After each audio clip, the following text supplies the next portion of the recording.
박형 목사님은 제가 이제 유난히 좀 사랑하는 목사님이고요. 그리고 이렇게 같이 이렇게 귀한 분과 또 동역하게 돼서 얼마나 되게 감사한지 모릅니다. 제가 이게 우리 교회에서 오늘 여러분들이 이제 공부하게 될 강의안이 이겁니다. 부모 교육, 부모 양육 과정에 가지고서 우리 교회에서 유아 세례에게 줄 때 요거로 교육을 합니다. 요거로 교육을 하는데 제가 만든 교재고요. 그리고 뒤에는 여러분들 보시게 되면 27페이지 이후를 보게 되면 장유 양육을 위한 지침해 가지고 제가 이제 자녀를 양육하면서 생겼던 많은 어려움을 어떻게 해결했는가에 관한 팁 같은 걸 제가 좀 여기다 실어놨습니다. 그래서 굉장히 좀 흥미로울 거예요. 제가 읽으면서 제가 이제 강의하면서 몇 번째 팁을 한번 좀 보시라고 이제 그런 제가 말씀 좀 드릴 텐데 요 팁을 보시게 되면 굉장히 흥미로운 부분이 많이 있을 겁니다. 그리고 요거 이제 예배 개혁 실천서라고 해서 동영상이 유튜브에 있는 거 아시죠?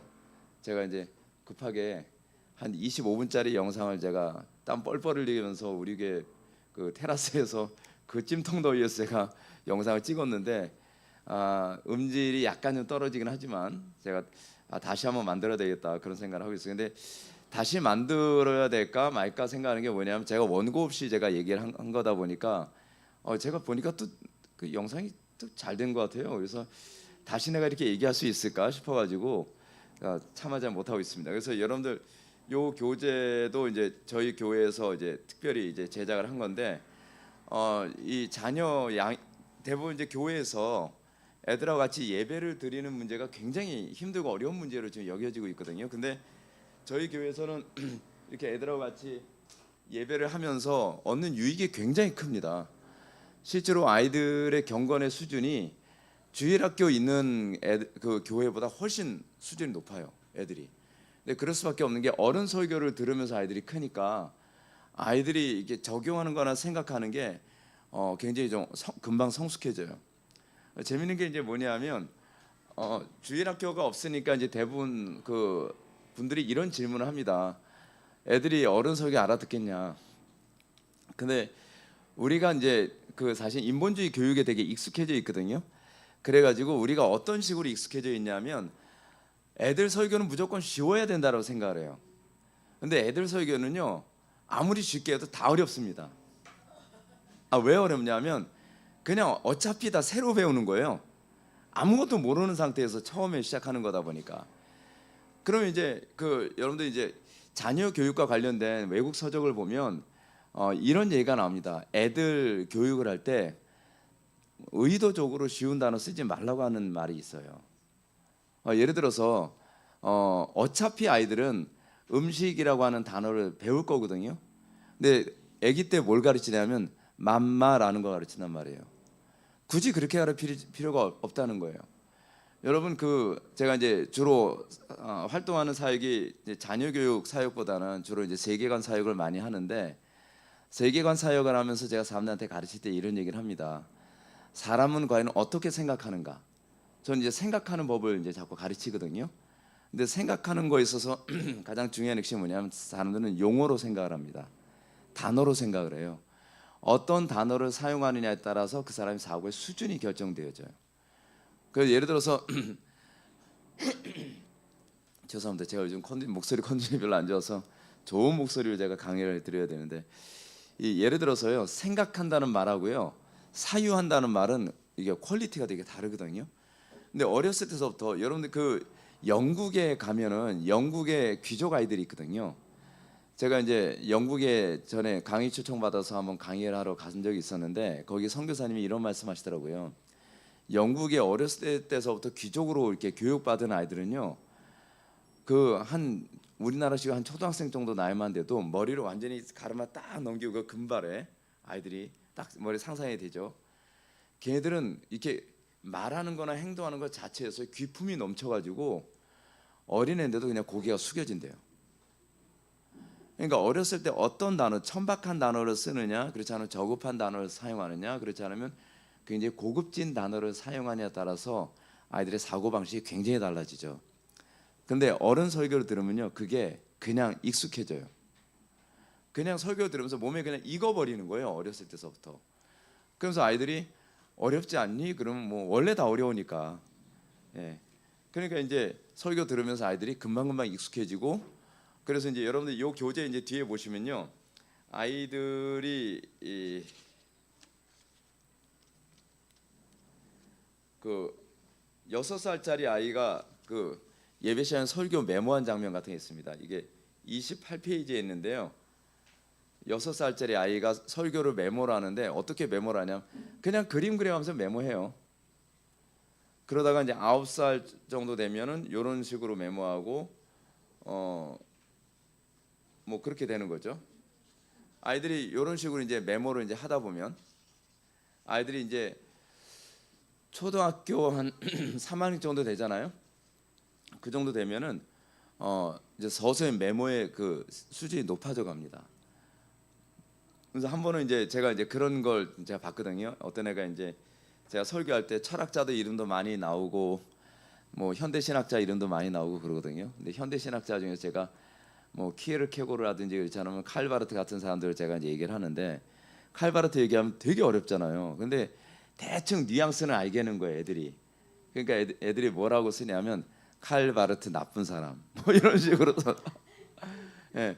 그러면서 이제 이런 식으로 나름대로 신학적인 것도 하나씩 하나씩 다 익숙해져 가는 거죠. 그러면서 아이들이 초등학교 들어가게 되면요, 반 아이들과의 관계 안에서 이제 오히려 반 아이들의 어떤 흐름을 얘네들이 주도합니다. 이게 되게 놀라워요. 그러니까 우리 지금 걔가 이제 청년이 됐는데, 걔가 이제 초등학교 5학년 때 반장이었는데, 걔가 반장이 되면서 자기 반을 개혁을 했어요. 어떻게 개혁을 했냐면 왕따를 없앤 거예요. 그래서 걔가 가는 반마다, 걔가 반장이 되면 걔가 가는 반마다 왕따가 없어집니다. 되게 놀랍죠.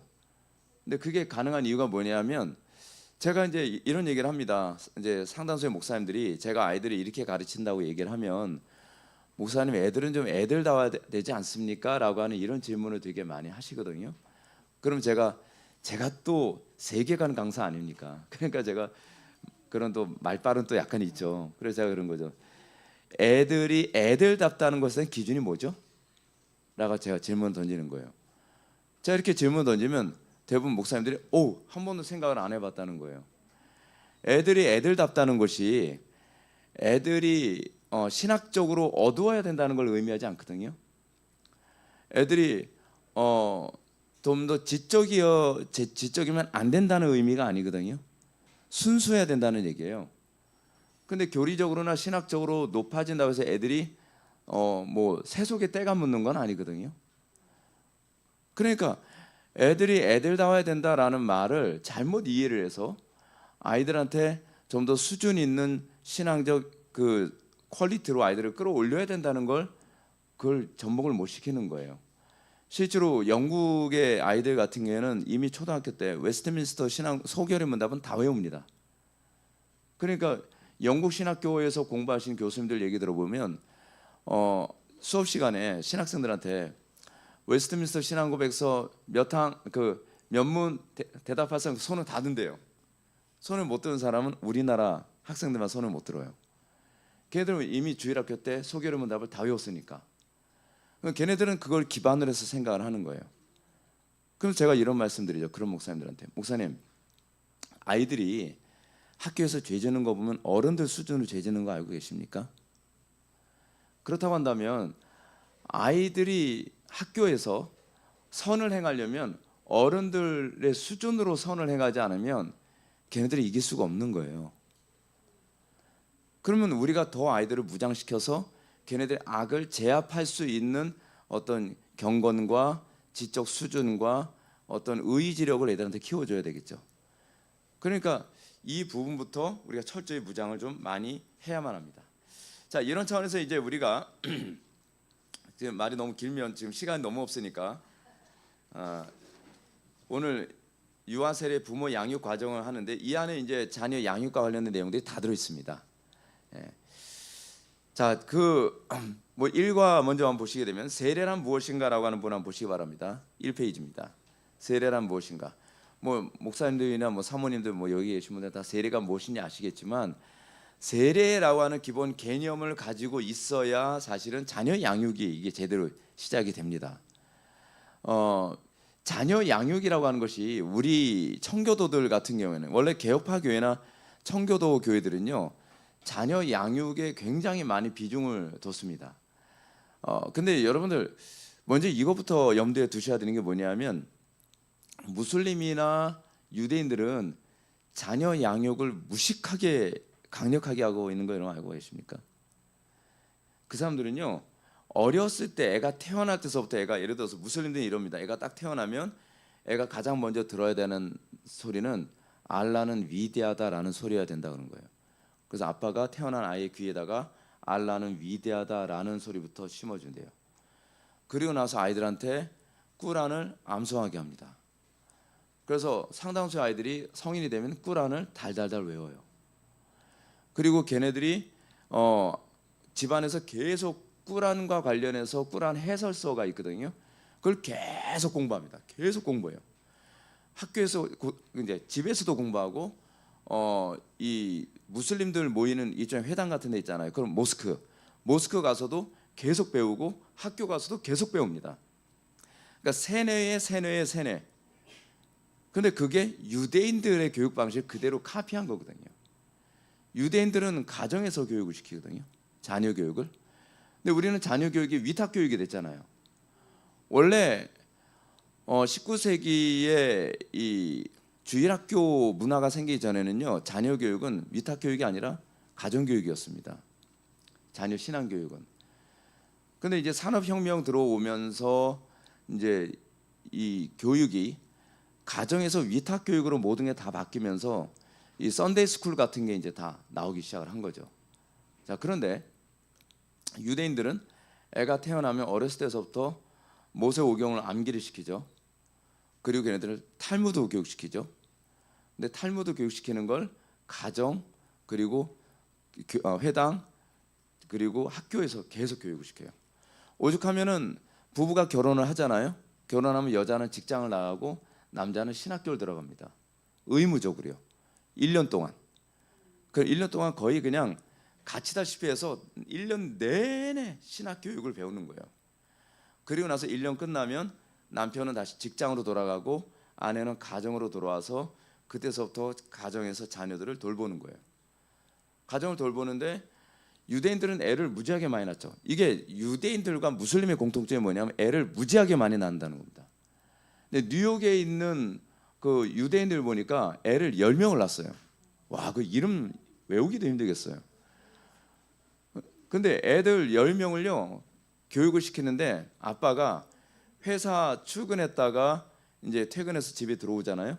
들어오면 그 피곤한데요. 들어누워 잠잘 생각하는 것이 아니라 자기 방에 들어가서 애들 한 명씩 그 모아놓고서도 아니고요. 한 명씩 방으로 들어오라 해서 히브리어를 가르치고 그리고 토라를 가르쳐요. 그래서 유대인들은 전 세계 어느 나라에 있든지 애들이 히브리어를 알아요.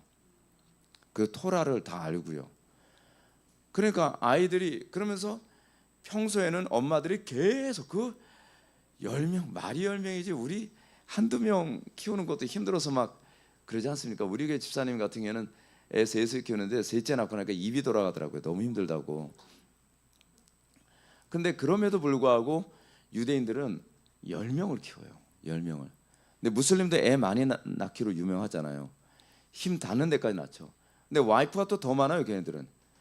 기본적으로 4명은 기본이잖아요. 4명이 기본인데 또 마음에 드는 여자 있으면 그 중에서 제일 마음에 안 드는 여자한테 오늘 왜 음식 맛이 이 모양이야. 한 번 경고해서 3번 경고하면 이혼 사유가 되거든요. 그래서 말도 안 되는 거로 트집 3번 잡고 이혼하고 나서 그 여자를 와이프로 또 데려오는 거예요. 그러면서 애를 주구장창 계속 낳는 거예요.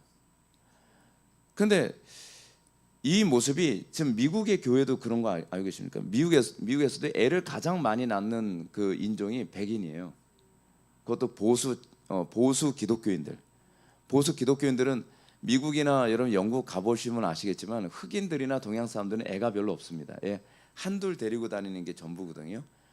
근데 영국에 갔을 때도 그렇고 미국 캘리포니아에 갔을 때도 그렇고요. 한 엄마가 백인 엄마가 애들을 데리고 다니는데 애들 기본적으로 한 3-4명을 기본적으로 데리고 다녀요. 그만큼 애를 많이 낳습니다. 그러니까 미국 사회에서 무슨 얘기를 하냐면 향후 50년 후에는 미국은 기독교인으로 다 가득 찰 것이다라고 이렇게까지 생각할 정도로 그렇게 백인들 보수 기독교인들이 애를 많이 낳는 거예요.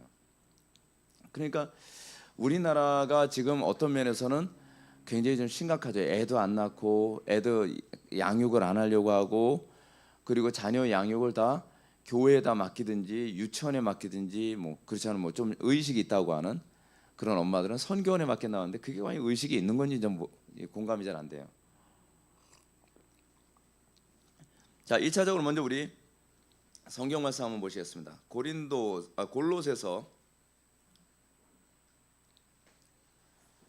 골로새서 2장 11절과 12절 말씀 한번 보시기 바랍니다.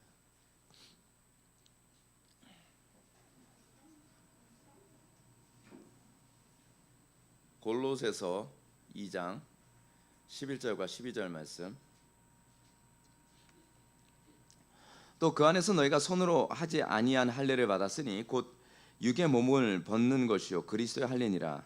너희가 세례로 그리스도와 함께 장사되고 또 죽은 자들 가운데서 그를 일으키신 하나님의 역사를 믿음으로 말미암아 그 안에서 함께 일으키심을 받았느니라. 자, 여기서 보게 되면은 할례와 세례를 같은 개념으로 다루고 있죠. 침례교에서는 할례와 세례를 연결해서 이해하는 건 무리한 해석이다라고 얘기를 하는데 무리한 게 아니라요. 그냥 있습니다. 골로새서 2장 11절과 12절에서 할례와 세례를 같은 개념으로 설명하고 있어요. 그래서 구약의 할례가 신약에서 세례로 이렇게 나타나는 겁니다. 자, 그런데 이 세례라고 하는 부분에 관해서 우리가 생각해 보면 세례는요, 이제 세례에 관해서 이제 침례교와 우리 장로교에서 이제 이해하는 부분 중 하나가 침례교는 구원의 확신이 있는 사람이 세례를 받는다고 이렇게 생각을 합니다. 근데 장로교는 그게 아닙니다. 그 신앙 고백에 참여하기를 원하는, 자원하여 참여하기 원하는 사람이 세례를 받는 겁니다. 근데 이게 어디 나오냐면 사도행전에 나와요. 사도행전에서요. 사도행전에서 구원의 확신에 있는 사람이 세례를 받은 게 아니었습니다. 예를 든다면 사도행전 2장에서 베드로가 복음을 증거하고 나서 사람들이 3,000명이 세례받는 장면이 나오죠. 그 사람들이 구원을 다 받았기 때문에, 구원의 확신이 있기 때문에 세례를 받은 것이 아니라 복음을 듣고 나도 그 신앙에 참여하기 원합니다라고 하는 고백을 하면서 거기에 그 사람들이 세례를 받게 된 겁니다.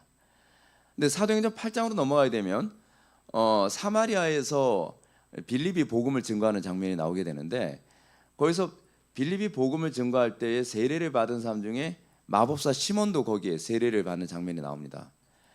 근데 마법사 시몬이 세례를 받고 나서 뭐라고 나오냐면, 사도들이 안수하면서 성령 받는 모습 보더니 내가 돈을 줄 테니까 나도 성령 받게 해달라, 성령을 남에게 줄 수 있는 그런 능력을 나에게도 달라라고 얘기하는 바람에 베드로한테 저주를 받는 장면이 나오죠. 그리고 그 시몬이 바로 영지주의자의 사실은 최고 원흉이잖아요. 그래서 교회사에서 영지주의 창시자가 바로 이 시몬 마구스입니다. 마구스라는 말이 마법사라는 뜻이거든요. 그러니까 사도행전 8장에 나오는 그 시몬이 바로 영지주의의 창시자죠. 그 정도로 그 사람이 중생하지 않았다는 것이 분명하게 이제 나타나고 있습니다.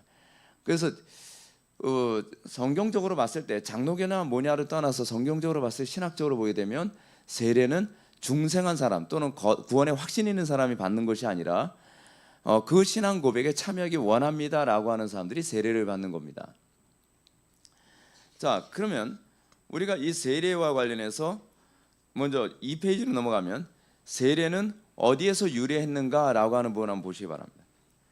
골로새서 2장 11절과 12절 말씀에서 사도 바울은 세례를 그리스도의 할례라고 가르치고 있습니다.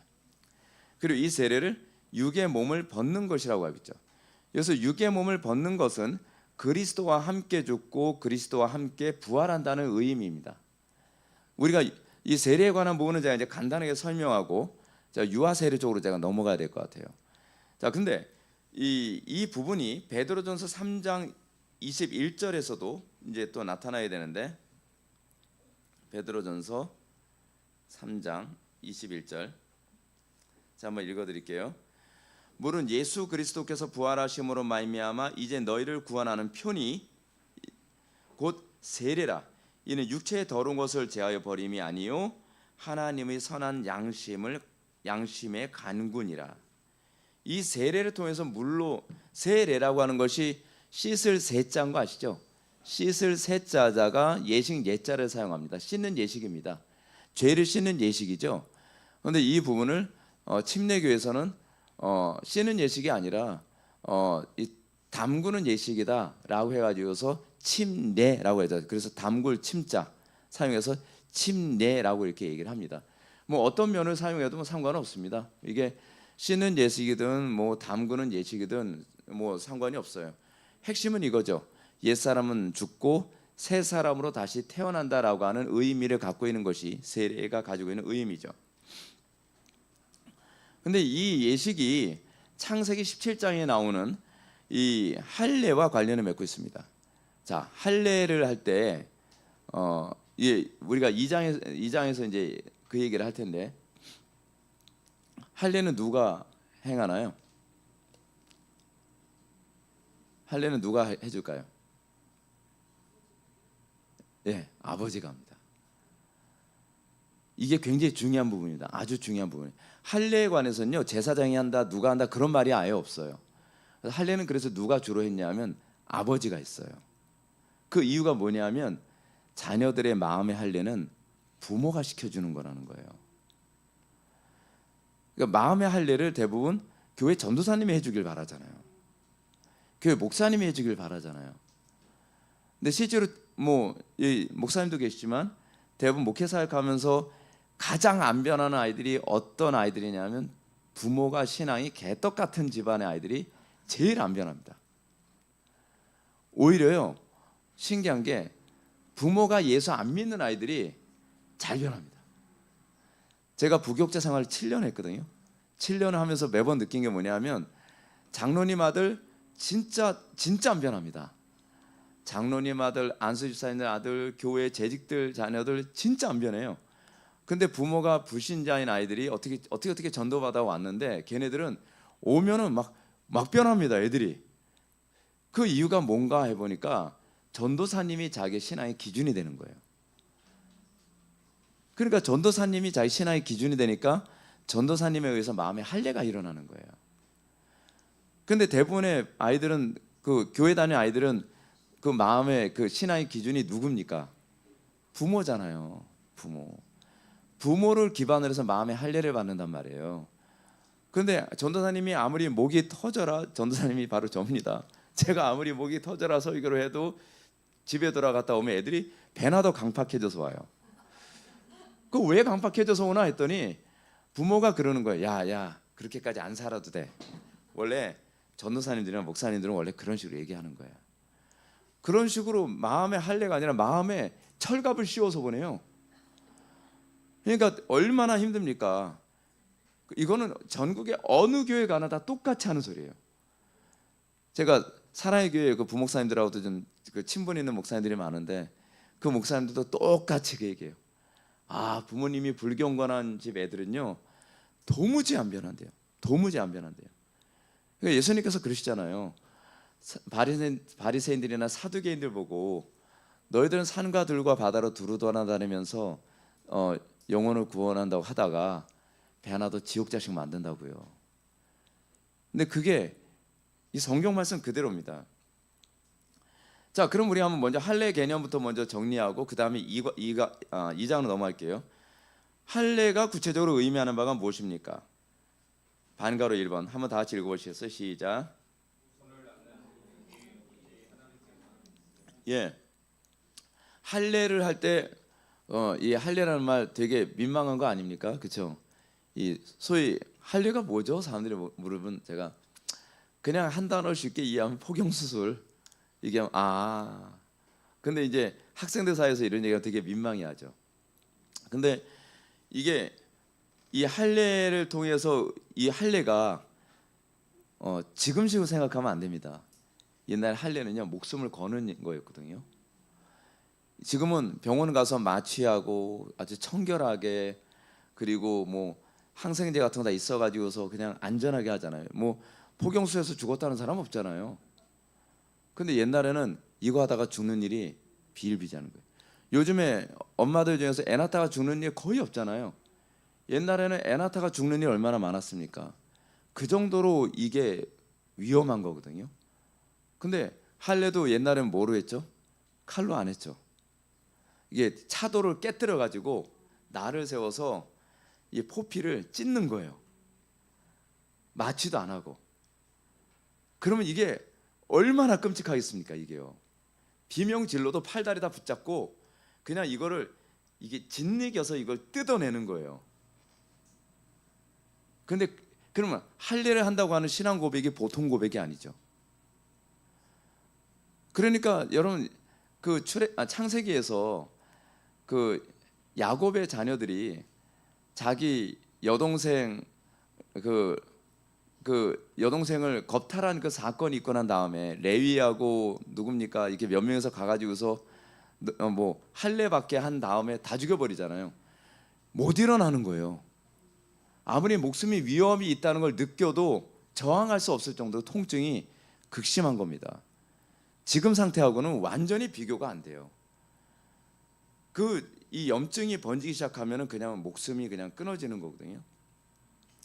그러면서 뭐라고 얘기하는 거예요? 이 성인식을 하면서 어떻게 해요? 살고 죽는 거 하나님께 맡깁니다요. 여러분 살고 죽는 거 하나님께 맡길 수 있습니까? 우리 예수 원래 그렇게 믿는 겁니다. 이게 세례 정신입니다. 세례 정신. 그리고 그 생식기가 있잖아요. 거기서 이 세균에 오염되어지면 생식기가 완전히 그 생명이 끊어질 수도 있잖아요. 그러면 성불구가 되는 거예요. 그러니까 뭐예요? 후손을 낳는 능력이 누구에게 있다는 걸 고백을 해야 돼요? 하나님께 있다는 거예요. 이게 보통 고백이 아닙니다. 보통 고백이 아니에요. 하나님께서 아브라함에게 너 할례 받아라. 할례. 아니 이거 지금 이 나이에 할례 받게 생겼습니까? 근데 태어난 지 8일째 됐을 때 할례를 받는 이유가 뭔지 아시죠? 그때 면역력이 가장 좋을 때거든요. 그래서 그때 면역력이 좋은 상태이기 때문에 애들은 그렇게 하는데 아브라함은 다 커가지고 지금 창세기 17장에 나오는 사건이거든요. 그러면 이 상태에서 할례를 받으라고 하면 이게 지금 애를 낳냐 못 낳냐 지금 이런 상황에 있는 아브라함한테 이거 요구하는 거 너무 끔찍하잖아요. 그죠? 근데 아브라함이 그거에 순종한 겁니다. 내 생식 기능이 완전히 스탑될 수 있다는 걸 그냥 건 거예요. 하나님 말씀 앞에. 보통 고백 아닙니다. 그 다음에 그릇된 것을 잘라내고 씻어냄. 사람들이 이런 얘기합니다. 하나님께서 사람을 창조하실 때 참 쓸데없는 게 몇 개가 있는데 그 중에 하나가 뭐죠? 맹장. 근데 맹장 이거 쓸데없는 거 아니라 그러거든요. 맹장하고 포피라고 얘기합니다. 아니 포피 아니에요. 포피는요 우리의 신앙 고백을 위해서 하나님께서 만들어 놓으신 거예요. 이것은 그러니까 불필요한 보이는 걸 잘라내는 것, 그렇죠? 생식기 일부분을 잘라내면 통해서 사실은 몸 전체를 버린다는 신앙 고백입니다. 제가 말씀드렸죠. 생식기의 이 포피를 잘라내는 건 내 목숨이 왔다 갔다 하는 문제라고요. 목숨을 거는 일을 한 거예요. 목숨을 거는 일을. 모세는 이스라엘 백성들에게 너희는 마음의 할례를 행하고 다시는 목을 굳게 하지 말라라고 신명기 10장 16절에 언급하고 있거든요. 마음의 할례를 한다는 것은 옛사람은 죽고 새 사람으로 다시 태어나는 걸 의미합니다. 실제로 여러분들 이게 그렇잖아요. 할례를 딱 하고 난 다음에 사람들이 이제 다 아물고 나면 남자들이 뭐라 그럴까요? 죽는 줄 알았네. 그죠? 진짜 죽는 줄 아는 거예요. 여러분 그래서 저는요 침례교에서 침례 주는 방식이 되게 마음에 들거든요. 이게 침례할 때 이게 진짜 이게 뒤로 이렇게 들어가잖아요. 그러다 이렇게 나오면 사람들이 어이 죽는 줄 알았네. 그래서 사실 장로교도 침례하는 게 전 굉장히 좋다고 생각합니다. 우리 선배 목사님 중에서도 어떤 분은 그 장로교인데도 침례의 탕을 만들어서 침례를 하세요. 근데 그게 세례 정신을 이해하는데 굉장히 도움이 많이 됩니다. 근데 우리 예수 믿는 게 뭡니까? 진짜 예수 믿는 건요. 내가 주님께서 죽이면 죽겠습니다라고 하는 마음의 고백을 해가면서 예수 믿는 거거든요. 초대교회 때는 그렇게 예수 믿었어요. 예수 믿는다는 건요, 죽는 걸 의미해요. 모든 걸 다 잃는 걸 의미해요. 그러니까 하나님 말씀을 살다가 망하면 망하리라. 제가 부교육자 생활할 때도 그렇고, 제가 지금도 저 그렇게 목회해야 합니다. 성경대로 목회하다가 부교육자 생활할 때 쫓겨나면 내 사명이 여기까지인가 보다. 여러분, 부교육자 생활하다 쫓겨났을 때 기분 어떤지 아십니까? 최악입니다. 정말 그렇게 기분이 더러울 수가 없어요. 그 제가 3번 쫓겨났거든요. 근데 저는 그런 거예요. 저는 성경대로 사역하다가 뭐 망하면 뭐 내 사명이 여기까지인가 보다. 제가 담임 목회하면서도 그 스피릿을 하거든요. 교인들이 다 나가더라도 나는 성경대로 할 생각이다. 교인들이 막 들고 일어나 가지고서 한 반 정도가 막 그 교회를 다 나가고 막 그런 적도 있었거든요. 여러분 목회하면서요, 한 가정만 나가도 어떤 목사님은 입이 돌아간대요. 스트레스 너무 많이 받아서요. 진짜 목회할 의욕 싹 가십니다. 그런데 저는 뭐 이미 그렇게 마음 먹었거든요. 목회하다가 망하면 내 사명은 여기까지인가 보다. 뭐 접으라 하면 접고, 그냥 저는 그렇게 생각을 했어요. 그래서 저는 개척할 때 50만 원 가지고 개척을 시작했거든요. 목사님 저보다 더 돈 많이 들여서 하시죠. 저는 가정집에서 돈이 없어가지고요, 안방에서 개척을 시작을 했어요. 50만 원 가지고 그 개척을 하고, 그리고 집사람 보고 그랬습니다. 짭뛸 생각하지 말라고. 하나님 우리 굶어 죽이지 않으신다고. 그러면서 매일 우리 개척하면서 매일 기도실에 가가지고서 하루 3시간씩 기도했어요. 하나님 이 목회 이끌어 주십시오. 도와주십시오. 3시간씩 기도하고, 그러면 이제 하나님께서 조금씩 도와주시는 게 많이 보여요. 그러다가 예배당 이전을 해야 되는데, 왜냐하면 가정에서 하자 보니까 찬송 부르면 옆집에서 뭐라 그러고 윗집에서 뭐라 그러고, 아파트니까요. 뭐라 그러잖아요. 게다가 옆집은 또 천주교 신자예요. 그러니까 하나님 우리도 마음 놓고 찬송하고 마음 놓고 기도할 수 있는 공간 좀 주십시오. 기도했더니 어느 날 갑자기 어떤 집사님이 지나가면서, 아는 집사님이었거든요. 그 하나님께서 마음에 감동을 주셨다고 하면서 500만 원을 딱 주고 가셨어요. 500만 원을. 그래서 제가 생각, 왜 500만 원이지? 아니 500만 원 가지고 뭐 월세 보증금도 안 되고, 그죠? 그렇다고 이거 가지고 뭘 어떻게 하라는 거지? 그러면서 기도하면서 또 해결책을 찾는 거예요. 제가 이제 할 얘기가 참 많은데 이 얘기하게 되면 진도를 못 나갑니다. 근데 기독교 신앙 제가 매번 그걸 많이 느껴요. 죽으면 죽으리라예요. 망하면 망하리라. 망하면 내 소명은 여기까지, 내 사명은 여기까지. 항상 그 죽을 각오를 하고서 해야 돼요. 우리 자녀들 다 홈스쿨링을 키웠거든요. 그래서 지금 하나는 이미 지금 대학을 다니고 있고 대학 2학년이에요. 그리고 이제 작은 놈은 요번에 재수를 한다 그러더라고요. 작년에 이제 시험 봐서 들어가라 했더니 그 학교 마음에 안 든다고 이제 하면서 요번에 재수하겠다. 그래서 형 재수해봐 하면서, 근데 요번에 굉장히 열심히 하더라고요. 그러더니 아마 요번에 뭐 인하대학교 요번에 들어갈 생각을 한다고 하는데, 그럼 뭐 모르겠어요. 봐야 알겠어요. 근데 저는 애들 홈스쿨링 시작을 할 때 하나님께서 홈스쿨링 하라고 마음에 감동을 주시는데, 제가 뭘 포기했냐면 대학을 포기했어요. 저는 딱 2가지. 그러니까 우선순위 가장 첫 번째 뭐냐면 신앙, 2번째는 건강, 그리고 도덕성이었거든요. 그리고 대학은 보내주시면 땡큐, 안 보내주시면 뭐 그것도 하나님 뜻이겠거니. 이거 그냥 죽는 마음이거든요. 근데 대부분 부모들이 다 애들 공부시킬 때 목표가 어디죠? 좋은 대학이잖아요. 근데 우리는 좋은 대학을 포기했어요. 대학을 아예 포기했어요. 그리고 그러니까 시작부터 포기한 거예요. 공부하다가 얘는 공부에 소질이 없으니까 대포가 아니라 그냥 처음부터 신앙에 그냥 올인하자. 신앙에 올인하자. 그래서 중학교 1학년 때서부터 애들 매일 1시간씩 기도시키고 가정 예배하고 그리고 성경 공부하고 뭐 그러면서 했어요. 근데 하나님께서 다 책임지시더라고요. 대학 가더라고요. 네. 참 신기하게. 자, 세 번째, 세례는 믿음의 근거가 아니라 믿음의 표와 인입니다. 이 부분은 제가 그냥 간략하게 설명하고 최대한 빨리 설명대가 끝내고 자 유아 세례로 넘어갈게요.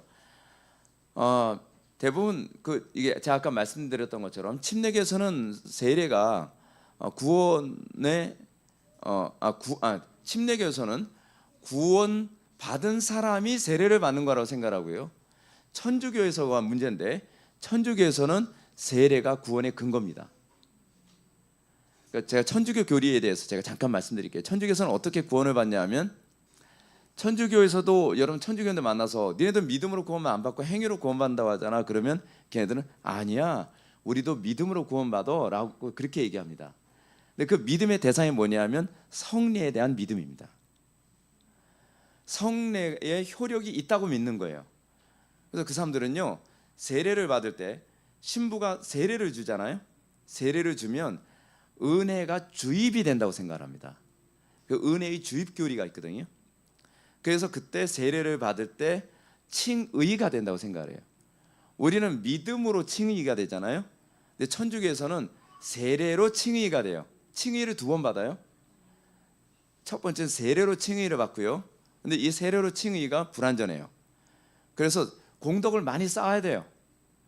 그 공덕을 많이 쌓고 그리고 헌금도 많이 하고 그래야 되는데 이게 부족하면 완벽한 칭의가 안 되니까 어디로 가죠? 연옥에 가는 겁니다. 근데 연옥은 지옥의 그 순한 버전이에요. 그러니까 이렇게 이해하시면 또 됩니다. 제가 천주교에 대해서는 할 얘기가 되게 많은데 천주교에서는 행위 구원이 분명히 맞습니다. 왜냐하면 그 성례를 통해서 구원받는다고 생각하니까 세례라고 하는 성례 통해서 구원을 받고요. 그리고 견진례라고 하는 것 통해서 성령을 받는다고 생각합니다. 신부가 은혜를 주입하고요. 신부가 성령 세례를 주고요. 견진례는 성령 세례를 받는 걸 얘기합니다. 그리고 신부가 병자 성사하게 되면 병을 고치는 능력이 신부에게 있다고 생각하고요. 혼인 성사하게 되면은 신부가 두 남녀가 하나로 연합되게 하는 것을 신부가 해준다고 생각하고요. 그리고 이 나중에 운명할 때 눈, 코, 입, 귀에다가 이렇게 기름 발라주거든요. 그게 이제 천국 가게 해주는 게 신부가 해주는 거예요. 그러니까 이 칠성례라고 얘기하는데 신부가 천국의 열쇠를 쥐고 있어요. 그래서 신부한테 함부로 까불다간 지옥 가는 거예요. 그것 중에 하나가 뭐예요? 또 고해성사가 있잖아요. 고해성사. 이거 고해성사도 여러분 또 이거 오해해가지고 천주교에서는 뭐 자기 혼자서 회개 못한다면서요? 그럼 아닌데요. 그렇게 얘기합니다. 왜냐하면 소죄는 내가 기도해서 용서를 받습니다. 근데 대죄는 신부에게 고해를 해야 됩니다. 그래서 그 대죄와 소죄가 나눠져서 그렇게 되는데요. 자, 그럼 제가 아까 하던 얘기 돌아와서 연옥 얘기로 들어갈게요. 연옥이 왜 나오냐면 연옥이 죄를 이 상쇄하는, 그러니까 소멸시키는 역할을 합니다. 그걸 우리는 뭐라고 얘기하죠? 그건 뭐라고 합니까? 갑자기 또 생각이 안 나네. 이 죄 문제를 이렇게 소멸시키는 역할을 하는데 그 소멸시키는 역할을 불교에서는 뭐로 하냐면 윤회로 해요. 윤회 과정을 통해서 죄가 조금씩 소멸되어져서 나중에는 천당 간다고 생각하는 그게 이제 그 불교 개념이거든요. 근데 이게 플라톤주의하고 똑같은 개념입니다. 근데 신플라톤주의에서는 어떻게 생각을 하냐면 이 땅에서 내가 고행을 많이 하게 되면 죄가 상쇄되어져서 정화된다고 생각을 하는 거예요. 그래서 신부들이 어떻게 하냐면 고행을 많이 하죠. 금욕도 많이 하고요. 금욕이나 고행을 많이 하는 이유가 뭐냐면 그걸 통해서 죄를 정화를 하게 되면 신부들 중에서 신부들이 죽을 경우에는 공덕을 많이 쌓고 고행 많이 하면 다이렉트로 이 2번째 칭의로 가는 거예요. 곧바로 연옥 안 가고요. 천국으로 가는 거예요. 그 2번째 칭의입니다. 근데 그 칭의를 누가 선언하냐면 교황과 추기경들이 모여서 요번에 테레사가 선행을 많이 하고 공덕을 많이 쌓았다고 하는데 이 사람 성인으로 해줘야 되나 말아야 되나. 근데 이 정도는 성인이죠. 그러면 교황이 이 사람을 천당을 갈 수 있도록 성인으로 규정을 해줍니다. 천당을 누가 보내요? 교황이 보내줍니다. 그 정도로 사제권이 아주 철저합니다.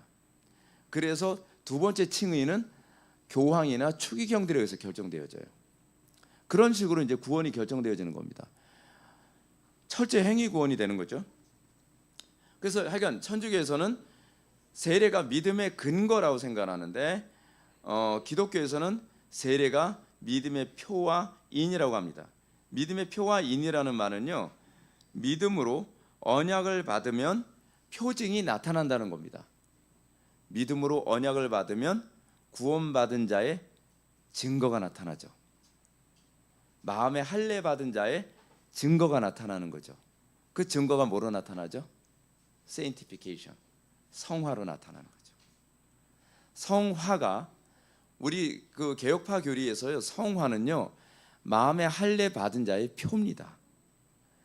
그래서 성화가 안 나타나면 확신도 안 해야 정상입니다. 근데 우리는 성화가 안 나타나는데 확신을 강요하는 경우가 되게 많이 있잖아요.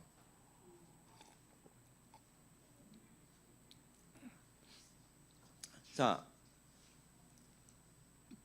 그래서 세례를 주는 이유를 사도행전 2장 41절이나 마태복음 3장 11절을 보면 뭐라고 얘기하냐면 회개케 하려고 내가 너에게 세례를 준다라고 얘기하고 있습니다.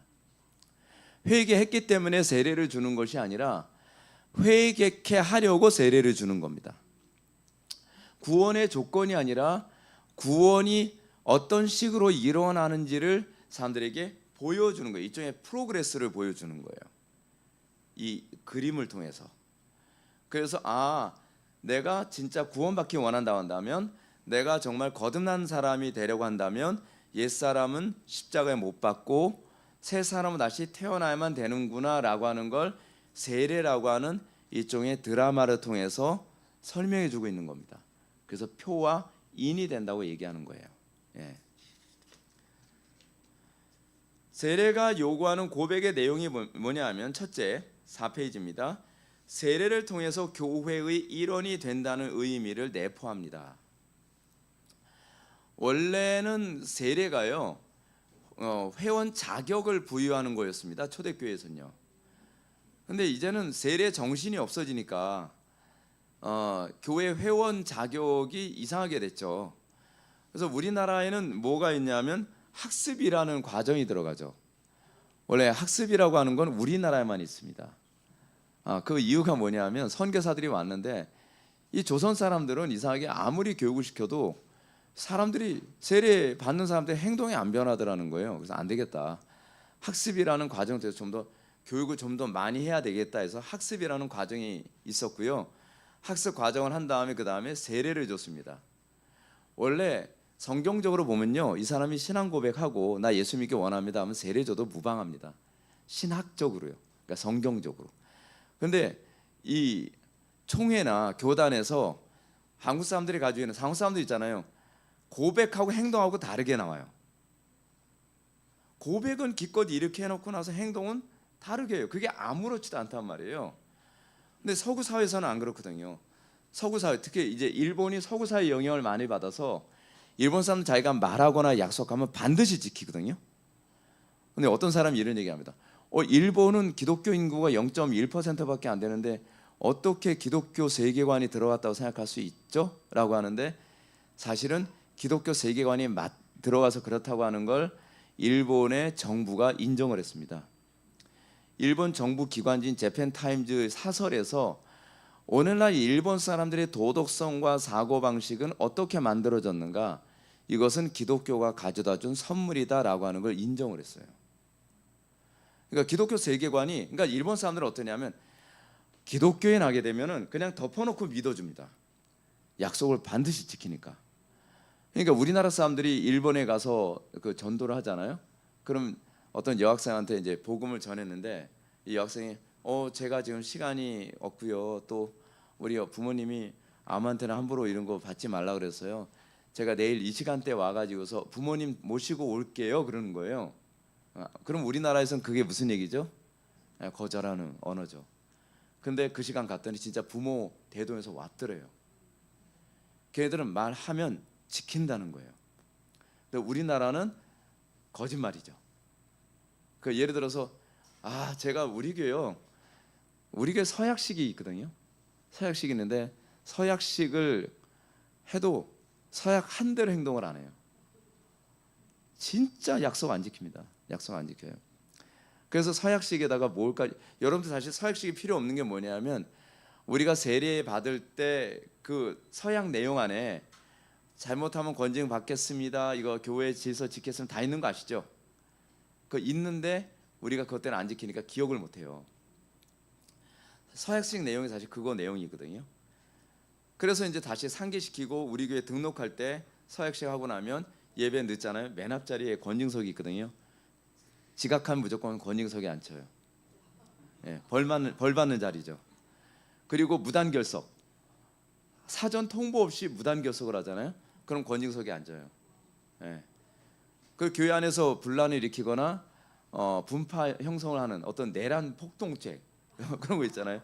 그런 거 있을 경우에는 공식적으로 주보에다가 죄명을 실어 가지고서 선고를 해요.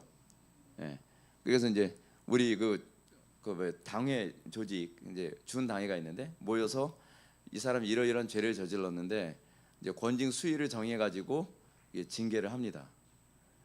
그렇게 하니까 그 지각률이 제로. 절대 지각 안 합니다.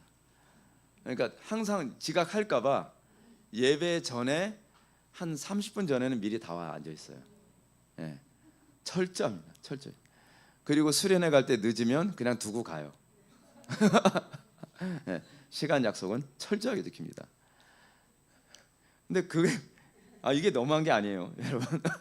근데 이렇게 했더니 외부 교인들이 처음 우리 교회 오잖아요. 엄청 충격받습니다. 이게 가능하구나. 그리고 우리 교회 또 서약을 하는데 서약 그 목록 중에 하나가 뭐냐면 수요 예배, 금요 기도회, 주일 낮 예배, 주일 오후 예배 다 참석할 것 이거 약속하거든요. 수련회 참석할 것. 수련회는 그 몇 퍼센트 참석할 것 같아요, 우리 교회? 95%에서 100%인데 우리 교회 성도들은 거의 100%예요. 그러니까 몸이 아프다거나 특별한 케이스, 진짜 피치 못할 사정이 아닌 이상은 거의 100% 참석을 합니다. 거기다 이제 외부 교인까지 오니까 이번에는 한 200% 정도였거든요. 그렇게 참석을 해요. 수요 예배, 금요 기도에도 거의 주일 예배 때하고 거의 차이가 없어요. 근데 제가 왜 그렇게 했냐면 한국 교회 이러다가 수요 예배 없어집니다. 금요 기도에는 없어진 교회 많죠. 그리고 주일 오후 예배 없어진 교회 많습니다. 그래서 제가 한국 교회를 개혁하려면 수요 예배가 된다는 걸 뭔가 입증을 해야 되겠다. 그래서 수요 예배를 아예 서약식에다 집어넣은 거예요. 그랬더니 수요 예배에 수요 예배하고 금요 기도에 참석하는 숫자가 주일 낮 예배 참석하는 숫자하고 별 차이가 없어요. 그러니까 외부에서 오면 굉장히 놀래요. 아니 어떻게 수요 예배에 이렇게 많이 참석을 하죠? 요만한 애들도 수요 예배는 다 참석을 합니다. 그러니까 이런 현상이 나타나는 거예요. 애들이 수요 예배는 당연히 참석해야 되는 거 아니에요? 왜냐면 어렸을 때서부터 부모가 같이 예배에 참석했기 때문에 수요 예배는 원래 당연히 참석하는 거구나. 근데 대부분 교회는 이러잖아요. 야, 애들이 무슨 수요 예배 와? 안 와도 돼. 그러면 이제 중고등부 때도 안 와도 돼. 청년 때도 당연히 안 와도 되는 게 되는 거죠. 그러면 얘네들이 성인이 되면 당연히 결혼해도 안 오는 게 당연한 게 돼버리는 거예요. 그래서 한국 교회는 수요 예배가 이제 다 죽어가는 거예요. 저는 수요 예배 살려야 된다고 생각하는 거예요. 우리 교회 성도들이 어디서 오냐면요, 목동에서 오고, 그리고 강남에서도 오고, 파주에서도 오고, 굉장히 멀리서 오거든요. 오는데 2시간 걸려서 와요. 그런데 모든 공예배를 다 참석을 해요. 그렇게 하면서 교회를 살리는 거예요. 그러니까 어떤 교회가 이게 되는 게 보여지면 다른 교회들이 되는구나. 저 교회는 저 먼 데 있는 사람들도 다 이렇게 오는데, 아니 주변에 가까운 데서 교인들이 오는데 안 될 수가 있겠나? 라고 하는 생각을 도전을 줄 수 있잖아요. 그렇게 해서 한국교회가 도전을 받으면 한국교회가 전국적으로 수요 예배가, 또 금요 기도가, 또 주일 오후 예배가 살아나겠죠. 그렇게 해서 교회를 살려가는 겁니다. 교회를요. 하여간 이 세례를 통해서 교회의 일원이 된다는 의미, 그 세례는 옛사람 죽고 새사람 다시 태어나는 존재로 살아간다는 사실을 우리에게 상기시켜 주죠. 그리고 세례는 성도가 죄 씻음 받는 존재임을 상기시켜 줍니다. 뭐 요거는 그냥 여러분 나중에 읽어보시면 됩니다. 곧바로 이과가 중요하니까 이과로 넘어갑니다. 그 유아 세례란 무엇인가? 유아 세례, 혹시 그 장로교 아닌 분들 계신가요? 어느 교나 있어요? 순복음이요? 순복음은 침례 받죠. 그렇죠? 그 유아 세례 있나요? 유아 세례 없죠. 그래요? 순복음 제가 알기로는 유아 세례 없는 걸로 알고 있고요. 저는 원래 성결교 출신이거든요. 저희 부모님이 성결교에서 쭉 생활하셨기 때문에 제가 모태신앙이 성결교입니다. 근데 성결교는 헌화식이라는 걸 합니다. 예. 침례교도 헌화식인가요, 목사님? 예. 그러니까 헌화식이라는 걸 해요. 그래서 유아 세례하고는 또 달라요.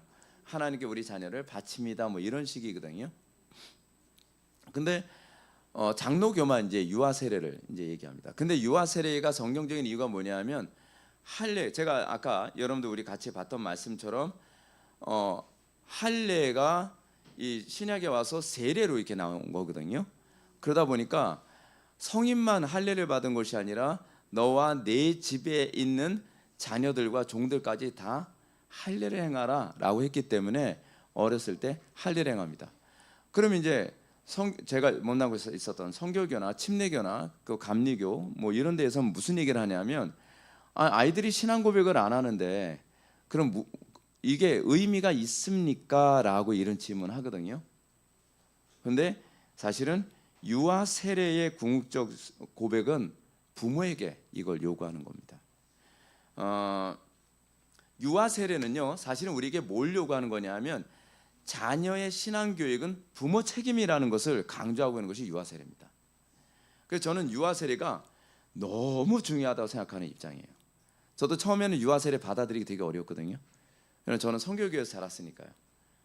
그래서 이 문제 가지고 굉장히 고민했습니다. 저는 장로 교인이기 때문에, 제가 장로교 목사이기 때문에 무조건 받아들이지 않습니다. 저는 성경적으로 분명하다고 확신이 될 때까지는 저는 안 받아들여요. 제가 목사 안수 받고 나서 성찬 예식을 하는 걸 자꾸 꺼렸었거든요.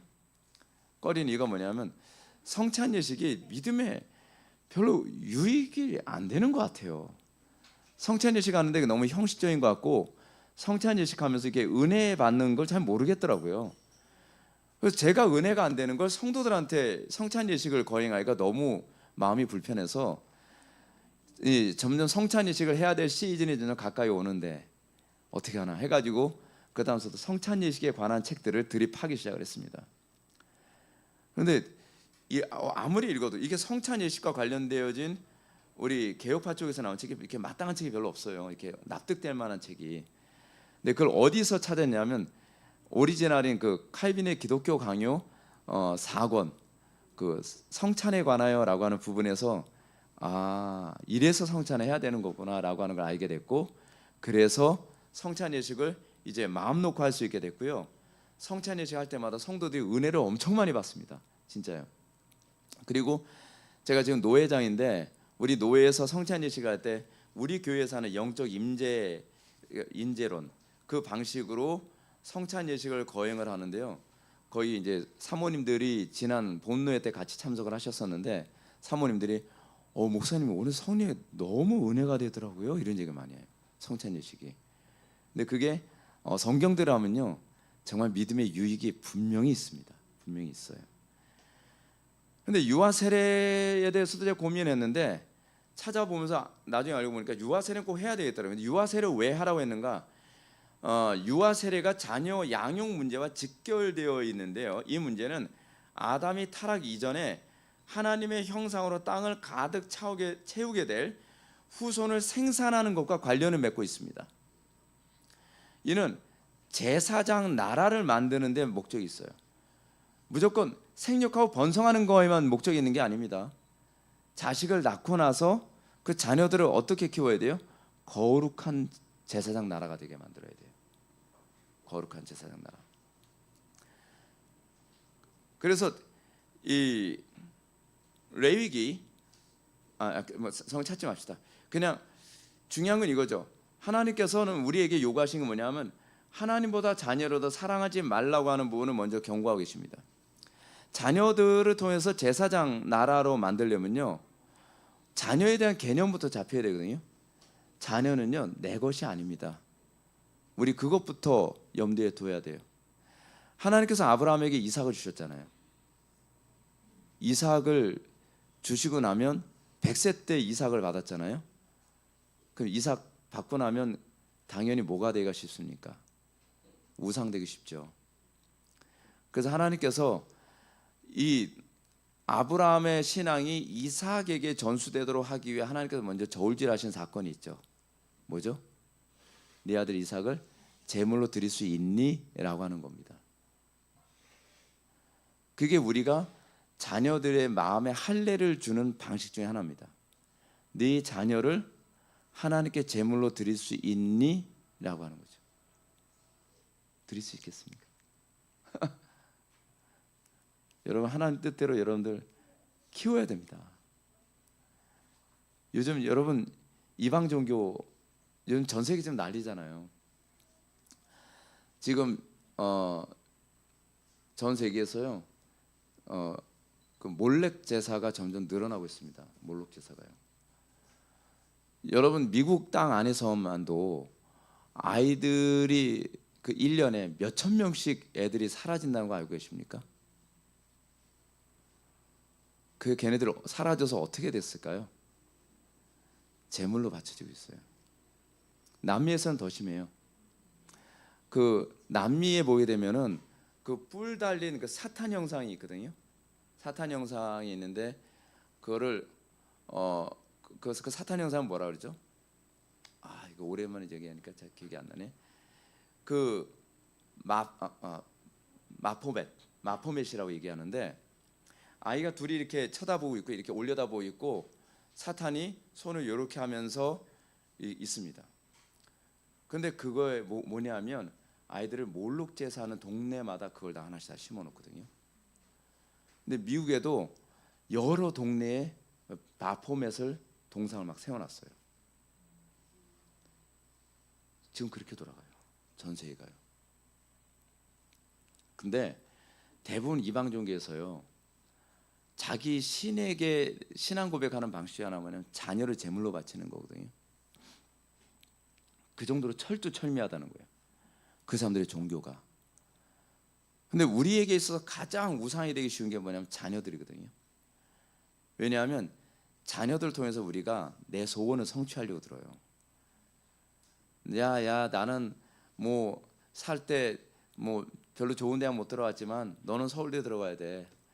야 나는 내가 의사 되는 게 꿈이었는데 너는 의사 못 됐으니까 너는 의사 돼야 돼. 나는 가난하게 살았으니까 너는 사업가가 돼야 돼. 우리는 자녀 통해서 이렇게 소원 성취하려고 하지 않습니까? 대리만족. 그러면서 자녀를 자꾸 우상으로 만들죠. 근데 하나님께서는 자기 아들 이삭의 할례를 했을 뿐만 아니라 그 아들이 우상이 되도록 하지 않게 해서 네 아들 이삭을 바칠 수 있느냐라고 하는 것부터 먼저 질문을 던지시죠. 그래서 여러분들 신명기 30장 6절 말씀을 한번 보시기 바랍니다. 신명기 30장 6절 말씀. 이런 말씀이 있습니다. 네 하나님 여호와께서 네 마음과 네 자손의 마음에 할례를 베푸사 너로 마음을 다하며 뜻을 다하여 네 하나님 여호와를 사랑하게 하사 너로 생명을 얻게 하게 할 것이며. 마음의 할례의 궁극적 목적이 뭐예요? 마음을 다하고 뜻을 다하고 목숨을 다하고 힘을 다하여 또 지혜를 다해서 하나님 사랑하는 것. 우리가 마음의 할례, 내가 마음의 할례 받았나? 라고 하는 걸 확인하는 방법 중 하나가 뭐냐면 우리가 하나님을 마음과 뜻과 힘과 지혜와 생명을 다해서 사랑하느냐, 그겁니다. 근데 중요한 게 이거죠. 여러분들이 마음의 할례를 안 받으면 여러분들의 자녀들에게 그렇게 살도록 만들지 못한다는 겁니다. 여러분, 목회도 그렇습니다. 목회자가 마음과 뜻과 힘과 지혜와 생명 다해서 하나님을 사랑하지 않으면 성도들을 그렇게 사랑하도록 만들지 못합니다. 지금 저와 우리 자녀들과의 싸움도 사실은 그거였거든요. 아이들을 어렸을 때서부터 그렇게 키우는 거예요. 우선순위 항상 하나님께 초점을 맞추는 거예요. 그리고 성도들은 항상 그렇게 초점을 맞춰서 양육을 합니다. 그래서 목회자의 수준이 성도들의 수준이 될 수밖에 없는 것 같아요. 그렇게 해서 성도들이 일단은 부모의 모습을 통해서 하나님을 저렇게 사랑하는 거구나. 하나님이, 그러니까 그렇잖아요. 우리가 이게 성경 말씀이 이게 기가 막히게 뭐냐면, 마음을 다하고 뜻을 다하고 목숨을 다하고 힘을 다하고 지혜를 다해서 하나님을 사랑하라라고 하면 이제 성도들이나 그렇지 않은 자녀들이 던지는 질문이 뭐냐면, 어떻게 구체적으로 해요? 구체적으로 어떻게 사랑하는 건데요? 그 우리가 본을 보여야 되잖아요. 삶의 모든 영역에서. 제가 성도들한테 계속 그거 많이 보여주려고 무지냐 애를 쓰거든요. 그거 본을 보여주는 방식 중에 하나가 뭐냐면요, 제가 아무리 힘들어도 예배를 대충 인도하지 않습니다. 우리 어머니가 토요일날 돌아가셨거든요. 토요일날 밤에. 그러면 예배 그 다음날 예배는 대충 인도해도 교인들이 이해할 것 같잖아요. 근데 저는 오히려 그렇게 생각했어요. 오히려 이때 성도들한테 하나님을 마음을 다하고 뜻을 다하고 목숨을 다하고 힘을 다해서 사랑하는 게 무엇인지 보여줄 수 있는 기회다라고 저는 그렇게 생각했어요. 그래서 그날 그 다음날 주일 예배를 진짜 충만하게 예배를 인도했습니다. 성도들이 다 놀랐어요. 왜냐하면 저와 어머니의 관계는 좀 굉장히 각별한 관계거든요. 제 신앙이 이렇게 만들어진 건 우리 어머니의 노고예요. 우리 어머니는요, 진짜 마음을 다하고 뜻을 다하고 목숨을 다하고 힘을 다하고 생명 다해서 하나님을 사랑하셨던 분이시거든요. 그래서 우리 어머니는 폐암으로 세상을 떠나셨는데, 우리 어머니는 그 상태에서도 새벽 2시 되면 기도 생활을 멈추지 않으신 분이에요. 일평생 새벽 2시 되면 동틀 때까지 기도하셨어요, 우리 어머니가요. 근데 그걸 우리 어머니는 그 폐암 걸린 상태에서도 그렇게 하시더라고요. 그러면서 우리 어머니 그래요. 제가 어머니 저는 한 60대면 은퇴할까 생각이에요 라고 했다가 어머니한테 야단을 엄청 크게 맞았거든요. 그 이유는 뭐냐면, 어머니는요, 나는 너보다 하나님이 더 중요해. 항상 그런 말씀. 하나님과의 관계 문제에서는 냉정해지시는 거예요. 그러니까 그거 보면서 이거구나. 내가 자녀들을 사랑할 때 하나님보다 더 사랑하면 안 되는구나. 그걸 어머니에게서 그걸 배웠어요. 그래서 자녀들을 그렇게 키워요. 자녀들을요. 그래서 한번 보시게 되면 유아살의 성경적 근거, 여러분들 읽어보시면 압니다. 7페이지의 볼드체 성경 구절만 잘 읽겠습니다. 너희 중 남자는 다 할례를 받으라. 이것이 나와 너희와 너희 후손 사이에 지킬 내 언약이라. 너희는 포피를 배워라. 이것이 나와 너희 사이의 언약의 표징이라.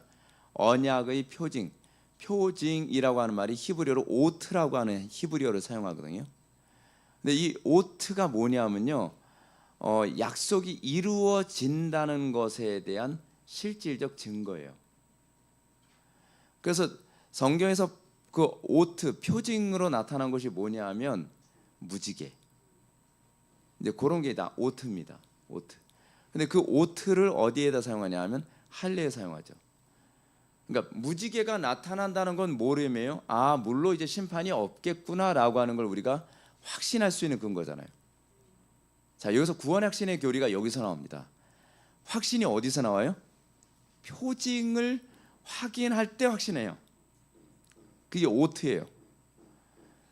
그런데 하나님께서 우리로 하여금 네가 하나님의 심판 가운데 떨어지지 않고 네가 하나님의 구별된 백성이라는 걸 뭐로 알 수 있냐? 그 표징으로 주신 뭐냐 하면 오트, 마음의 할례예요. 그러니까 하나님 사랑하는 마음 하나도 없는데 내가 개떡같이 소떡같이 살고 있는데 그래도 난 구원의 확신이 있으니까 전 당연히 천국 가겠죠. 그런 거 없어요. 구원의 확신을 가지고 구원받는 것이 아니라 표징을 보고 구원의 확신을 하게 되는 거예요. 그래서 그 구원의 확신 때문에 구원을 받는 거죠. 그러니까 이게 프란시스 셰퍼가 뭐라고 얘기하냐면 오늘날 이 시대의 신자들이 가지고 있는 잘못된 신앙이 뭐냐면 믿음에 대한 믿음이다라고 얘기를 해요. 믿음에 대한 믿음. 되게 웃기잖아요. 내가 구원을 확신하는 믿음으로 구원을 받아요. 이걸 철학적으로 순환 논리라고 얘기하거든요. 우리의 구원의 확신의 대상은 예수 그리스도밖에 없거든요. 그리스도의 대속의 은총에 대한 믿음으로 구원을 받는 것이지 내가 확신을 하기 때문에 구원을 받는 게 아니거든요. 그것이 바로 순환 논리, 믿음에 대한 믿음이라는 개념이죠. 이건 철학적 개념이지 신학적 개념이 아닙니다. 그럼 우리가 하나님의 구원을 받는다고 했을 때 그 표정을 어디에 두냐?